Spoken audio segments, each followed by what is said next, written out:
Courage is the currency which pays for a trip through the territory of conflict. The guys in my militia stuck together.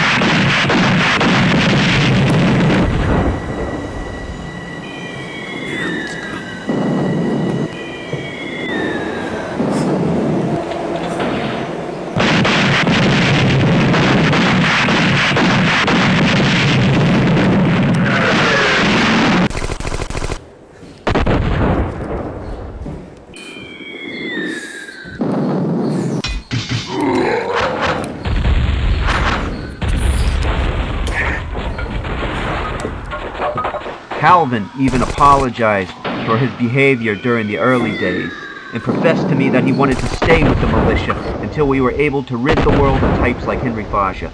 I told him he'd better get comfortable with the life of being a counter-revolutionary because the Henry Faja types were not prepared to leave the party anytime soon. No commander who has ever walked this earth could have been more proud than I was of my militia. We had worn down Henry Faja. His men had gotten tired and soft, while we honed our skills at night so that we could put them to use at daybreak. During breakfast, we could look over the horizon and see ourselves winning. What a glorious afternoon on that last day of battle. Henry Faja and I approached one another slowly after he had surrendered by waving 3 dish towels in the air. I felt like a balloon filled with triumph instead of helium.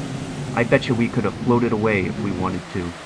As far as I was concerned, my mental production of the Tempest had been a smashing success.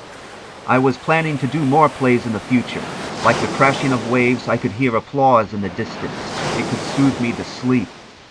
Henry Faja went back to plumbing, but I know he'll be back, prepared to saddle up as the king fascist once more. When that day arrives, my militia will leap from the shadows and administer a counter-defense more precise and bone-splitting than Hapkido karate. Here I am now, ready for anything that the future holds. Turned out that Henry Faja had been telling a lie when he had said Mrs. Sanchez was coming back. There was a funeral held for her a couple weeks ago.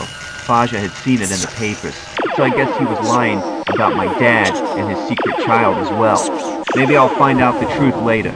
Right now, I'll just enjoy having a place to call home.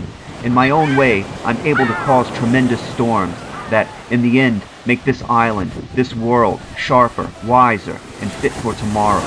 So says Kipko Gallagher, resident wizard of the Thundercloud Militia.